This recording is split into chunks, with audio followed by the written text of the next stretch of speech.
Film की शुरुआत Chris Johnson नाम के एक आदमी से होती है जो एक डाइनर में अकेला बैठा होता है। वो अपनी घड़ी देखता है और अचानक दरवाजे की तरफ ऐसे देखने लगता है जैसे किसी के आने का इंतजार कर रहा हो, लेकिन कोई नहीं आता, इसलिए वो शांत होकर वहां से निकल जाता है। क्रिस लास वेगस में रहता है और फ्रैंक कैडिलैक नाम से छोटे मैजिक शो करके पैसे कमाता है। स्टेज पर वो भविष्य बताने वाले ट्रिक दिखाता है, लेकिन लोग ज्यादा प्रभावित नहीं होते। तभी वो भीड़ में से एक लड़की को बुलाता है और कहता है कि कुछ ही सेकंड में उसकी नेकलेस उसके ड्रिंक में गिर जाएगी, और ठीक वैसा ही होता है। सभी लोग तालियां बजाने लगते हैं और इसे सिर्फ जादू समझते हैं, लेकिन दर्शकों में बैठे दो FBI एजेंट उसे ध्यान से देख रहे होते हैं। असल में क्रिस के पास एक खास शक्ति होती है, वो अपने भविष्य को लगभग 2 मिनट पहले देख सकता है। मैजिक शो से ज्यादा कमाई नहीं होती, इसलिए वो खाली समय में कैसीनो जाकर जुआ खेलता है, लेकिन वो हमेशा छोटे दांव लगाता है ताकि किसी को शक ना हो। फिर भी कैसीनो की सिक्योरिटी उस पर नजर रख रही होती है। उस दिन रॉय बॉल और उसका साथी डेविस CCTV कैमरों से क्रिस को देख रहे होते हैं और समझने की कोशिश कर रहे होते हैं कि वो चीटिंग कर रहा है या नहीं। उन्हें हैरानी होती है कि क्रिस हर बार सही फैसला कैसे ले लेता है। तभी क्रिस कैमरे की तरफ देखकर मुस्कुराता है, जैसे उसे उनकी बातें सुनाई दे रही हों। ये देखकर रॉय तुरंत अपनी टीम को उसे पकड़ने का आदेश देता है, लेकिन क्रिस पहले ही ये भविष्य देख चुका होता है। वो जल्दी से अपनी चिप्स लेकर कैशियर के पास जाता है। तभी उसे भविष्य की झलक दिखती है, जिसमें एक आदमी बंदूक निकालकर कैशियर को लूटता है, 2 लोगों को मार देता है और पैसे लेकर भाग जाता है। जैसे ही भविष्य खत्म होता है, वही आदमी सच में सामने आ जाता है, लेकिन बंदूक निकालने से पहले ही क्रिस उस पर हमला करके उसकी बंदूक छीन लेता है। तभी सिक्योरिटी गार्ड वहां पहुंच जाते हैं और क्रिस के हाथ में बंदूक देखकर उसे ही अपराधी समझ लेते हैं। स्थिति खराब होते देख क्रिस वहां से भाग निकलता है। कैसीनो की पूरी सिक्योरिटी उसके पीछे लग जाती है, लेकिन अपनी शक्ति की वजह से क्रिस पहले से जान जाता है कि कौन कहां से आएगा और आसानी से सबको चकमा देता रहता है। एक समय वो वॉशरूम में जाकर कपड़े बदल लेता है और भेष बदलकर बाहर निकल जाता है। जब तक सिक्योरिटी को पता चलता है, तब तक वो बाहर पहुंच चुका होता है। फिर वो एक कार चुराकर तेजी से वहां से भाग जाता है। रॉय बॉल तुरंत पुलिस को खबर देता है और पूरे शहर में हाई स्पीड चेज शुरू हो जाती है। रास्ते में क्रिस एक रेलवे क्रॉसिंग के पास पहुंचता है और भविष्य में देखता है कि अगर वो धीमा हुआ तो ट्रेन उसकी कार को टक्कर मार देगी, इसलिए वो पूरी स्पीड से गाड़ी दौड़ाता है और ट्रेन आने से कुछ सेकंड पहले ट्रैक पार कर जाता है। पुलिस वहीं रुक जाती है और क्रिस बच निकलता है। दूसरी तरफ FBI एजेंट कैली फेरिस अपने बॉस को कैसीनो की फुटेज दिखाती है। वो बताती है कि क्रिस कोई साधारण आदमी नहीं है, बल्कि उसके पास सचमुच भविष्य देखने की शक्ति है। लेकिन उसका बॉस इस बात को गंभीरता से नहीं लेता, क्योंकि उसी समय यूरोपियन आतंकवादियों ने रूस से एक परमाणु बम चुरा लिया होता है और उसे लॉस एंजलिस में उड़ाने की योजना बना रहे होते हैं। FBI के सभी एजेंट उस मिशन में लगे होते हैं। कैली कहती है कि अगर क्रिस मिल जाए तो उसकी शक्ति की मदद से परमाणु बम को ढूंढा जा सकता है। आखिरकार उसका बॉस उसे 5 दिन का समय देता है। इसके बाद कैली अपने सहायक कावानो को रॉय बॉल को बुलाने भेजती है। FBI के मोबाइल कमांड सेंटर में कैली उससे क्रिस के बारे में पूछताछ करती है। रॉय बताता है कि वे लोग क्रिस पर चीटिंग का शक कर रहे थे। फिर कैली एक तस्वीर दिखाती है जिसमें क्रिस सीधे कैमरे की तरफ देख रहा होता है। रॉय बताता है कि उसी समय वो उसे गिरफ्तार करने का आदेश देने वाला था। तभी कैली समझ जाती है कि क्रिस सिर्फ भविष्य ही नहीं देखता, बल्कि किसी तरह लोगों की सोच को भी महसूस कर सकता है। बाद में कैली और उसकी टीम सारे डेटा का विश्लेषण करते हैं और ये पुष्टि करते हैं कि क्रिस लगभग 1.5 से 2 मिनट तक भविष्य देख सकता है। एक बार तो उसने 2 मिनट 16 सेकंड पहले ही खतरा भांप लिया था, इसलिए वो बिना दाव लगाए वहां से चला गया। कैली की टीम सोचती है कि शायद 2 मिनट 16 सेकंड बहुत ज्यादा समय है और क्रिस इतना आगे भविष्य नहीं देख सकता। तभी कावानो खबर लेकर आता है कि पुलिस को चोरी हुई कार का पता चल गया है। उधर क्रिस अपनी चोरी की कार लेकर अपने पुराने दोस्त इर्फ के घर पहुंचता है। कार देखकर इर्फ पूछता है कि ये कहां से आई, तो क्रिस आराम से कह देता है कि उसने इसे चुराया है। इर्फ उसे डांटते हुए कहता है कि हमेशा भागते रहना और कारें चुराना एक दिन उसे मुसीबत में डाल देगा। फिर वो उस लड़की का जिक्र करता है जिसे क्रिस बार बार अपने भविष्य में देखता है। असल में क्रिस हर दिन उसी डाइनर में इसलिए जाता है क्योंकि उसने अपने भविष्य में उस लड़की को वहां देखा था। उसे सिर्फ इतना पता है कि वो 8:09 पर आएगी, क्योंकि उसने घड़ी देखी थी, लेकिन उसे ये नहीं पता कि कौन सा दिन होगा, इसलिए वो दिन में 2 बार वहां जाता है। क्रिस बताता है कि वो लड़की खास है क्योंकि उसके साथ वो 2 मिनट से भी ज्यादा आगे का भविष्य देख सकता है। उसे लगता है कि शायद वही उसकी सच्ची मोहब्बत है, लेकिन इर्व उसे समझाता है कि किसी ऐसे सपने के पीछे मत भागो जो शायद कभी भी सच ही ना हो। तभी अचानक क्रिश रुक जाता है और कहता है कि एक औरत यहां आने वाली है जो अंडर कवर पुलिस ऑफिसर है। इर्व तुरंत उसे भागने के लिए कहता है, लेकिन क्रिश रुकने का फैसला करता है। वो जानना चाहता है कि वो औरत उससे क्या चाहती है। कुछ देर बाद कैली वहां पहुंचती है और क्रिश से अकेले में बात करती है। वो इशारों में उसकी भविष्य देखने वाली शक्ति की बात करती है, लेकिन क्रिश मजाक में सब टाल देता है और कहता है कि शायद वो उसके मैजिक शो की बात कर रही है। फिर कैली सीधे मुद्दे पर आती है। वो बताती है कि एक परमाणु बम चोरी हो चुका है और उसे अमेरिका में विस्फोट करने की योजना है। वो चाहती है कि क्रिश अपनी शक्ति से उस बम को ढूंढने में मदद करे, लेकिन क्रिश साफ मना कर देता है। उसे लगता है कि सरकार उसे इस्तेमाल करके कैद कर देगी। तब कैली उसे धमकाते हुए कहती है कि उनके पास कैसीनो की फुटेज है जिसमें उसके हाथ में बंदूक थी और चोरी की कार का सबूत भी है। क्रिश गुस्से में कहता है कि बचपन से ही लोग उसकी शक्ति के कारण उसे प्रयोग की चीज समझते आए हैं। उस पर कई दर्दनाक टेस्ट किए गए थे और अब वो बस सामान्य जिंदगी जीना चाहता है।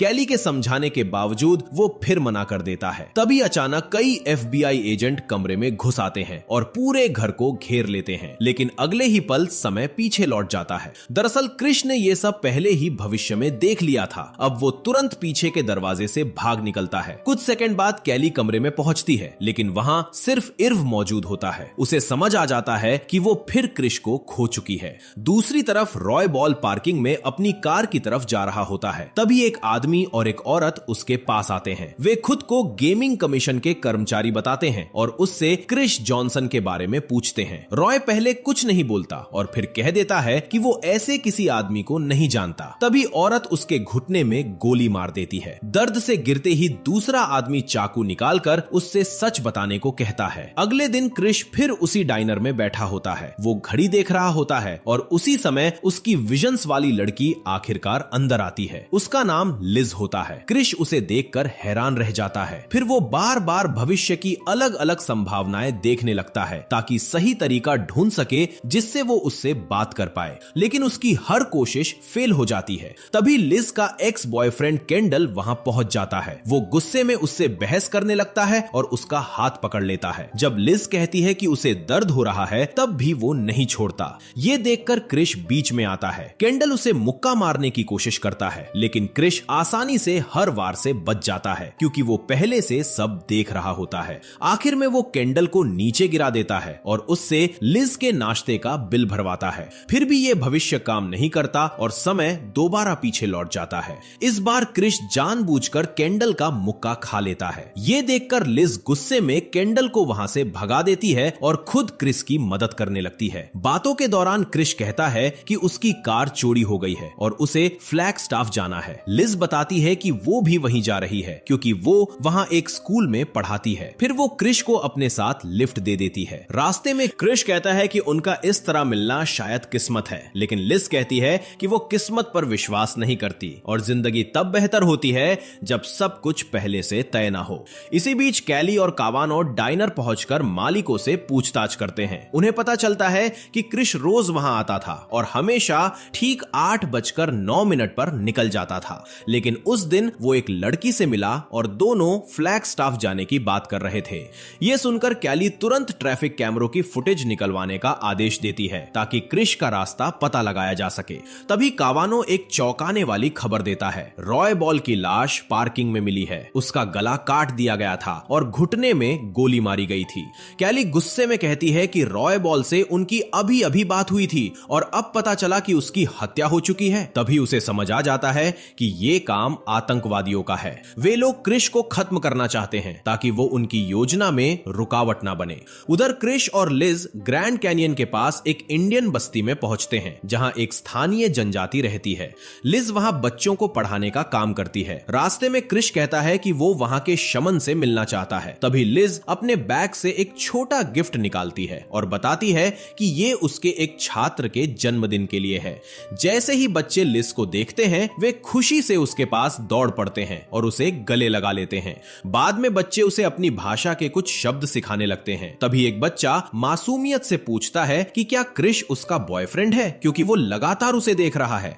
लिज ऊपर देखती है और पाती है कि क्रिश सचमुच उसे प्यार भरी नजरों से देख रहा है। फिर क्रिश जन्मदिन वाले बच्चे के लिए एक छोटा मैजिक ट्रिक दिखाता दिखाता है, जिससे सभी बच्चे खुश हो जाते हैं और लिज भी काफी प्रभावित होती है। बस्ती से निकलने के बाद लिज पूछती है कि उसने जादू कहां सीखा। तब क्रिश बताता है कि वो लास वेगस में फ्रैंक कैडिलैक नाम से मैजिक शो करता है। ये नाम उसने अपनी दो पसंदीदा चीजों फ्रैंकनस्टाइन और कैडिलैक से मिलाकर रखा था। दोनों आगे सफर जारी रखते हैं, लेकिन तभी जोरदार बारिश शुरू हो जाती है। सफर के दौरान लिज सो जाती है और उसका सिर क्रिश के कंधे पर आ टिकता है। जब उसकी आंख खुलती है तो वो शर्माते हुए माफी मांगती है। कुछ देर बाद वे लोग सड़क के उस हिस्से पर पहुंचते हैं जहां बाढ़ की वजह से रास्ता टूट चुका होता है। वहां मौजूद मजदूर उन्हें वापस जाकर एक मोटल में रुकने की सलाह देते हैं। दूसरी तरफ FBI ऑफिस में कैली शूटिंग प्रैक्टिस कर रही होती है। तभी कावानो उसे बताता है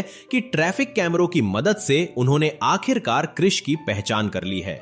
फुटेज को जूम करके वे लोग लिज की कार का परमिट नंबर भी पता कर लेते हैं और उसे ट्रैक करना शुरू कर देते हैं। उधर रास्ता बंद होने की वजह से क्रिश और लिज पास के एक मोटल में रात बिताने का फैसला करते हैं। कमरे में पहुंचकर क्रिश उसके लिए फायर प्लेस जलाता है ताकि उसे ठंड ना लगे। लिज नोटिस करती है कि कमरे में सिर्फ एक ही बेड है। तब क्रिश कहता है कि वो बाहर कार में सो जाएगा। लिज उसे एक कंबल देती है और दोनों एक दूसरे को गुड नाइट कहते हैं। रात में लिज खिड़की से बाहर देखती है और पाती है कि क्रिश सचमुच कार में सो रहा है। ये देखकर उसे थोड़ा बुरा महसूस होता है। अगली सुबह एक बंदरगाह पर आतंकवादी चोरी किए गए परमाणु बम के हिस्सों को कंटेनरों से बाहर निकालते हैं और उसे जोड़ना शुरू कर देते हैं। वही लोग जिन्होंने रॉय बॉल को मारा था अपने लीडर को बताते हैं कि FBI क्रिश जॉनसन को ढूंढ रही है। उनका लीडर समझ जाता है कि अगर FBI को क्रिश मिल गया तो उनकी पूरी योजना खतरे में पड़ सकती है, इसलिए वो आदेश देता है कि क्रिश को तुरंत खत्म कर दिया जाए। इसी बीच FBI हेडक्वार्टर में कावानो कैली को बताता है कि उन्होंने क्रिश और लिज को फ्लैगस्टाफ के एक मोटल तक ट्रैक कर लिया है। उसे यह भी पता चलता है कि सड़क बंद होने की वजह से वे वहां रुके हैं। तभी एक इमरजेंसी मीटिंग बुलाई जाती है। डायरेक्टर बताता है कि देश में सबसे खतरनाक स्तर का न्यूक्लियर अलर्ट जारी हो चुका है और बम किसी भी समय फट सकता है। कैली जोर देकर कहती है कि क्रिश ही इस बम तक पहुंचने की चाबी है। आखिरकार डायरेक्टर उसे पूरी टीम और सभी संसाधन इस्तेमाल करने की अनुमति दे देता है, लेकिन FBI को बिना पता चले आतंकवादी उनकी हर गतिविधि पर नजर रख रहे होते हैं। उन्होंने कैली के ऑफिस के सामने वाले अपार्टमेंट में अपना जासूस बैठा रखा होता है। वहां रहने वाले असली आदमी को वे पहले ही मार चुके होते हैं। उनका लीडर अपने लोगों से कहता है कि FBI का पीछा करो, क्योंकि वे लोग सीधे उन्हें क्रिस तक पहुंचा देंगे। उधर मोटल में लिज नहाकर बाहर आती है और तौलिए में उसे देखकर क्रिस उसकी खूबसूरती में खो जाता है। वो एक इटालियन चित्रकार की लाइनें बोलकर उसकी तारीफ करता है और फिर कागज को जादू से गुलाब में बदल देता है। लिज मुस्कुरा देती है और दोनों एक दूसरे को किस करते हैं। इसी दौरान कैली हेलीकॉप्टर से फ्लैगस्टाफ पहुंचती है। उसकी टीम मोटल पर नजर रख रही होती है। फिर कैली उन्हें बताती है कि उसके ऑफिस के सामने वाले अपार्टमेंट में भी एक लाश मिली है, बिल्कुल रॉय बॉल की तरह गला काटकर मारी गई। अब उसे यकीन हो जाता है कि आतंकवादी FBI का पीछा कर रहे हैं ताकि वे क्रिस तक पहुंच सकें। मोटल में वापस क्रिस और लिज साथ समय बिताते हैं। बेड पर लेटे हुए लिज धीरे से कहती है कि शायद अब वो किस्मत पर विश्वास करने लगी है। बाहर कैली और कवाना दूर से दूरबीन से मोटल पर नजर रख रहे होते हैं। तभी वे लिज को बाहर आते देखते हैं और उसे रोक लेते हैं। कैली जानबूझकर 2 मिनट इंतजार करती है ताकि क्रिस भविष्य में ये सब न देख पाए। फिर वो लिज को कार में बैठाकर कैसीनो की फुटेज दिखाती है जिसमें क्रिस के हाथ में बंदूक होती है। कैली उसे समझाती है कि क्रिस एक खतरनाक अपराधी है और वो सिर्फ पुलिस से बचने के लिए उसका इस्तेमाल कर रहा है। ये सुनकर लिज परेशान हो जाती है। फिर कावाना उसे एक गोली देता है और कहता है कि जब क्रिस कमरे से बाहर जाए तो 2 मिनट बाद ये गोली उसके ड्रिंक में मिला देना, इससे वो बेहोश हो जाएगा और FBI उसे आसानी से पकड़ लेगी। काफी दबाव के बाद आखिरकार लिज मजबूरी में उनकी बात मान लेती है और गोली अपने पास रख लेती है। पास ही आतंकवादी छिपकर सब कुछ देख रहे होते हैं और हर जानकारी अपने लीडर स्मिथ तक तक पहुंचा रहे होते हैं। उधर लिज मॉर्टल के कमरे में वापस आती है और ऐसे व्यवहार करती है जैसे कुछ हुआ ही ना हो। वो क्रिस के लिए खरीदे हुए कपड़े उसे देती है। क्रिस खुश होकर उसे किस करता है, लेकिन तभी उसे महसूस होता है कि कुछ गड़बड़ है। वो लिज से पूछता है कि क्या सब ठीक है, लेकिन वो बात छुपा लेती है और कहती है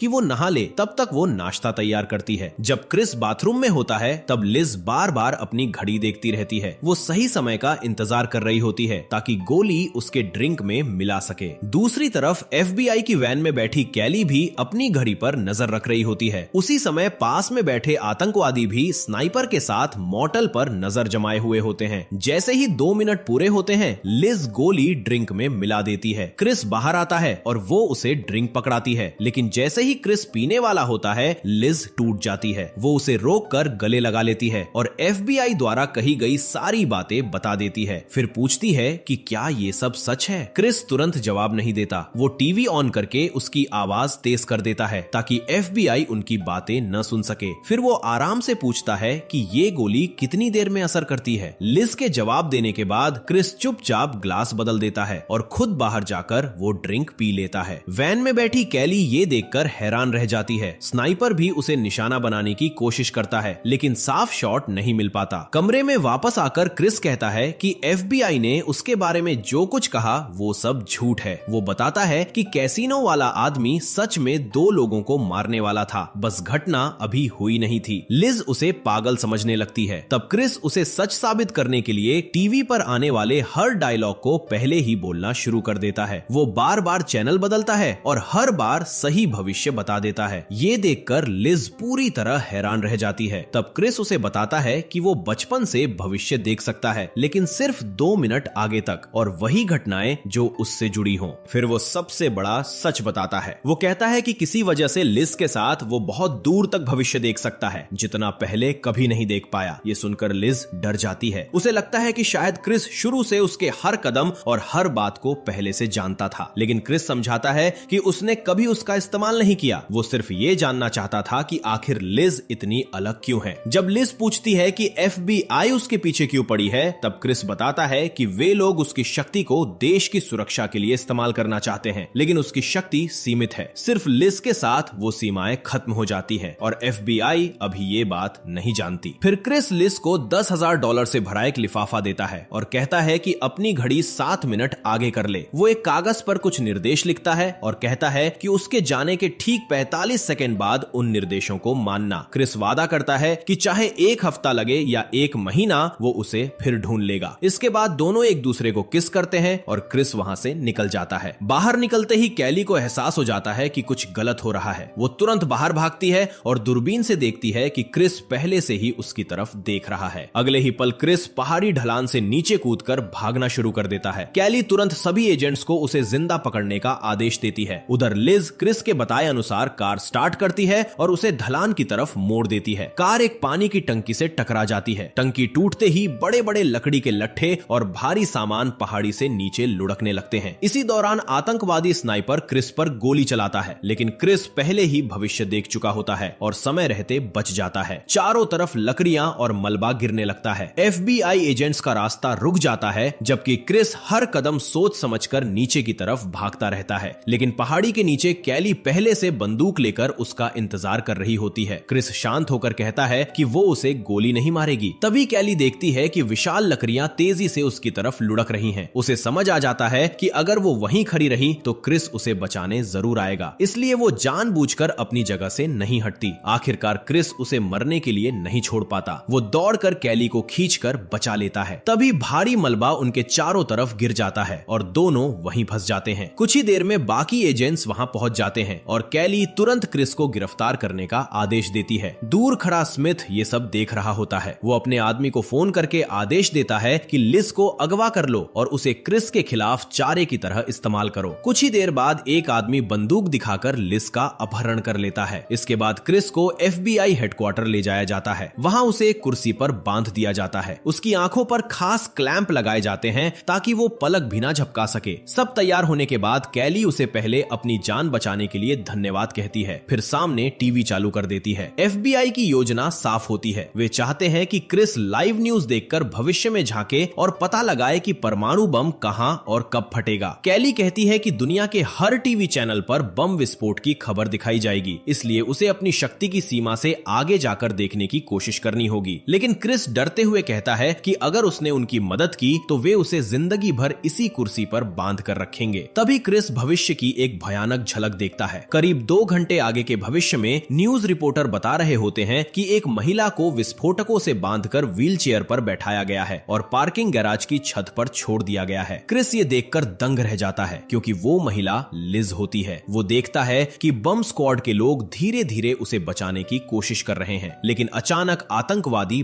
बम उड़ा देते हैं और लिज वहीं मारी जाती है। ये देखकर क्रिस घबरा जाता है और तुरंत वर्तमान में लौट आता है। कैली उससे पूछती है कि उसने क्या देखा, लेकिन वो कुछ नहीं बताता। वो सिर्फ इतना कहता है कि अगर उसे बाहर निकाला जाए तो वो ज्यादा अच्छी तरह मदद कर सकता है। मजबूरी में कैली उसे एक होल्डिंग सेल में भिजवा देती है। सेल में पहुंचकर क्रिस सिगरेट मांगता है। जैसे ही गार्ड थोड़ी देर के लिए ध्यान हटाते हैं, वो अपनी भविष्य देखने की शक्ति का इस्तेमाल करके उन पर हमला कर देता है। वो पहले से जान जाता है कि वे क्या करने वाले हैं और आसानी से दोनों को बेहोश करके वहां से भाग निकलता है। तुरंत पूरे बिल्डिंग में अलार्म बज उठता है और लॉकडाउन हो जाता है। कैली और कई एजेंट्स उसके पीछे दौड़ पड़ते हैं। भागते हुए क्रिश उसी पार्किंग गैराज की तरफ जाता है जो उसने अपने भविष्य में देखा था। हेलीकॉप्टर भी ऊपर से उसका पीछा कर रहा होता है। क्रिश छत पर पहुंच जाता है। कैली बाकी एजेंट्स को पीछे रहने का आदेश देती है और खुद बंदूक लेकर उसके सामने आती है। तब क्रिश सच बता देता है कि 2 घंटे बाद इसी छत पर लिज मारी जाएगी। ये सुनकर कैली उससे एक सौदा करती है। वो कहती है कि अगर क्रिश FBI की मदद करेगा तो वे मिलकर लिज को बचाएंगे। मजबूर होकर क्रिश मान जाता है। कैली समझ जाती है कि आतंकवादी क्रिश को चारे की तरह इस्तेमाल करना चाहते हैं। वो कहती है कि जैसे ही क्रिश छत पर खुले में जाएगा, स्नाइपर उसे मारने की कोशिश करेगा। फिर FBI एक योजना बनाती है। पूरे इलाके की रेडियो और फोन सिग्नल बंद कर दिए जाते हैं ताकि स्नाइपर अपने साथियों से संपर्क न कर सके। योजना के मुताबिक क्रिश खुले में चलता है। जैसे ही वो बीच में पहुंचता है, स्नाइपर गोली चला देता है, लेकिन क्रिश पहले ही भविष्य देख चुका होता है और आखिरी सेकंड में बच जाता है। फिर भी वो जमीन पर गिरकर ऐसा दिखाता है जैसे गोली लग गई हो। स्नाइपर अपने साथियों से संपर्क करने की कोशिश करता है, लेकिन सिग्नल बंद होने की वजह से कॉल नहीं लगती। उसी समय FBI गोली की दिशा से उसकी लोकेशन पता कर लेती है और उसे मार गिराती है। इसके बाद क्रिश उठकर खड़ा हो जाता है। वो कैली से कहता है कि उसने जितने भी भविष्य देखे हैं, हर बार लिज मर जाती है। तब कैली नया तरीका सुझाती है। वो कहती है कि अगर लिज को पार्किंग गैराज तक पहुंचने से पहले ही बचा लिया जाए तो शायद उसका भविष्य बदल सकता है। अब क्रिश और आगे भविष्य में देखने की कोशिश करता है। इस बार वो उस वैन का नंबर देख लेता है जिसमें लिज को ले जाया जाएगा। वो तुरंत नंबर कैली को बताता है और FBI उस वैन को ट्रैक करना शुरू कर देती है। उधर आतंकवादी पहले ही लिज को बमों से बांधकर वैन में डाल चुके होते हैं और बंदरगाह से निकलने की तैयारी कर रहे होते हैं। इसी बीच क्रिश FBI टीम को पूरे पोर्ट पर हमला करने की योजना समझाता है। वो हर कदम पहले से देख सकता है, इसलिए एजेंट्स उसकी बात मानते हैं। कुछ ही देर में हमला शुरू हो जाता है। जैसे ही लिज वाली वैन बंदरगाह से निकलने लगती है और आतंकवादी लीडर स्मिथ हेलीकॉप्टर से भागने की कोशिश करता है, FBI अपनी बख्तरबंद गाड़ियों और हेलीकॉप्टरों के साथ पूरे पोर्ट पर धावा बोल देती है। चारों तरफ गोलियां चलने लगती हैं। आतंकवादी छिपने लगते हैं और स्मिथ के लोग इधर उधर भागने लगते हैं। तभी कुछ एजेंट्स वैन को रोकने की कोशिश करते हैं, लेकिन क्रिश तुरंत उन्हें रोक देता है। वो कहता है कि अगर उन्होंने अभी हमला किया तो लिज मारी जाएगी। क्रिश के कहने पर कैली पास रखे ईंधन के बैरल पर सटीक गोली चलाती है। जोरदार धमाका होता है और विस्फोट की ताकत से वैन पलट जाती है। इसी अफरा तफरी में लिज खुद को छुड़ाकर पास के गोदाम में भाग जाती है और सामान के ढेरों के बीच छिप जाती है। उधर क्रिश FBI टीम को रास्ता दिखाता हुआ आगे बढ़ता है। वो कुछ सेकंड पहले ही दुश्मनों की हर चाल देख लेता है और एजेंट्स को पहले से चेतावनी देता रहता है। वो बताता है कि कौन सा आतंकवादी कहां छिपा है और कब हमला करेगा। उसकी वजह से एजेंट्स आसानी से गोलियों से बच जाते हैं। इसी बीच लिज अपने शरीर से बम जैकेट निकालने की कोशिश करती है, लेकिन वो नहीं निकलती। तभी आतंकवादी लीडर स्मिथ उसे ढूंढ लेता है और उसे बंधक बना लेता है। अब स्मिथ अपने बचे हुए आदमियों के साथ भागने लगता है। वो लिज को सामने ढाल बनाकर रखता है, हाथ में डेटोनेटर पकड़े हुए धमकी देता है कि अगर कोई पास आया तो वो उसे उड़ा देगा। क्रिश और FBI उसका पीछा करते हुए एक विशाल तेल वाले जहाज तक पहुंच जाते हैं। भागते समय आतंकवादियों ने पूरे जहाज में मोशन सेंसर वाले बम लगा दिए होते हैं ताकि FBI आगे न बढ़ सके, लेकिन क्रिश हर खतरे को पहले ही देख लेता है। पहला बम फटने से कुछ सेकंड पहले ही वो एजेंट्स को रोक देता है और वे उसे निष्क्रिय कर देते हैं। इसके बाद भी वो हर जगह लगे विस्फोटकों की सही जगह बताता रहता है और पूरी टीम को सुरक्षित रास्ते से आगे बढ़ाता है। तभी एक आतंकवादी छिपकर उन पर हमला करने की तैयारी करता है। क्रिश भविष्य में खुद को गोली लगते हुए देख लेता है और तुरंत टीम को स्नाइपर की लोकेशन बता देता है। एजेंट्स ऊपर कैटवॉक पर छिपे स्नाइपर को देख लेते हैं और गोली चलाने से पहले ही उसे मार गिराते हैं। समय बचाने के लिए टीम अलग अलग रास्तों से जहाज की तलाशी लेने का फैसला करती है। क्रिश एक साथ दर्जनों संभावित भविष्य देखता रहता है ताकि सही रास्ता मिल सके। आखिरकार उसे एक भविष्य में स्मिथ दिखाई देता है जो इंजन रूम के पास लिज को लेकर भाग रहा होता है। दूसरी तरफ जहाज के ऊपरी हिस्से में एक आतंकवादी अचानक कैली की टीम पर हमला कर देता है। गोलियों की बारिश में कावानो बुरी तरह घायल हो जाता है। कैली तुरंत आतंकवादी को मार गिराती है, लेकिन तब तक बहुत देर हो चुकी होती है। कावानो वहीं दम तोड़ देता है। अपने साथी की मौत से दुखी होने के बावजूद कैली मिशन जारी रखती है। आखिरकार सभी लोग दोबारा एक जगह इकट्ठा होते हैं और क्रिश उन्हें स्मिथ तक पहुंचा देता है। कैली स्मिथ को लिज को छोड़ने के लिए कहती है, लेकिन वो उसे अपनी ढाल बनाए रखता है और क्रिश को पास आने की चेतावनी देता है। अब क्रिश तेजी से हर संभव भविष्य देखने लगता है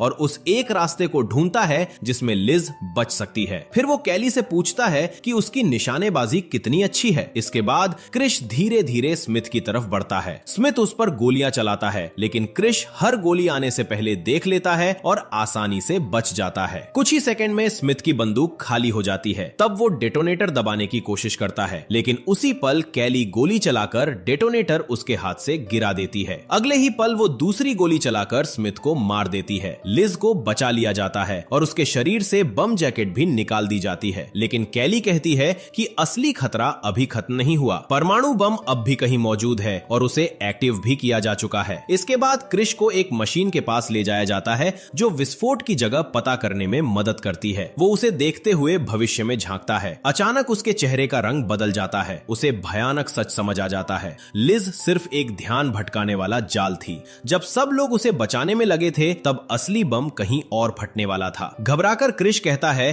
कि उससे गलती हो गई और विस्फोट अभी होने वाला है। अगले ही पल भयानक धमाका होता है। पूरा शहर तबाह हो जाता है और लाखों लोग मारे जाते हैं, लेकिन तभी अचानक समय वापस लौट जाता है। अब पता चलता है कि ये सब भी सिर्फ भविष्य की एक और झलक थी। असल में क्रिश अभी भी मोटल में लिज के साथ बिस्तर पर लेटा हुआ है। उसे समझ आ जाता है कि इस भविष्य को रोकने के लिए क्या करना होगा। तुरंत वो खुद कैली को फोन करता है और कहता है कि अब वो पूरी मदद करेगा और परमाणु बम ढूंढने में FBI का साथ देगा, लेकिन उसकी एक शर्त होती है, लिज को इस मामले से पूरी तरह दूर रखा जाएगा। कैली उसकी बात मान लेती है और कहती है कि वो रास्ते में है। इसके बाद क्रिश लिज को जगाता है और कहता है कि उसे जाना होगा। लिज पूछती है कि क्या वो वापस आएगा। क्रिश मुस्कुराकर कहता है कि चाहे एक हफ्ता लगे या एक महीना, वो जरूर लौटेगा। वो उससे इंतजार करने को कहता है। लिज उसकी बात मान जाती है और दोनों आखिरी बार एक दूसरे को किस करते हैं। कुछ देर बाद क्रिश बाहर खड़ा होता है। तभी कैली वहां पहुंचती है और पूछती है कि क्या वो तैयार है। क्रिश चुपचाप सिर हिलाता है, उसकी कार में बैठ जाता है और दोनों वहां से निकल जाते हैं और इसी के साथ फिल्म खत्म होती है।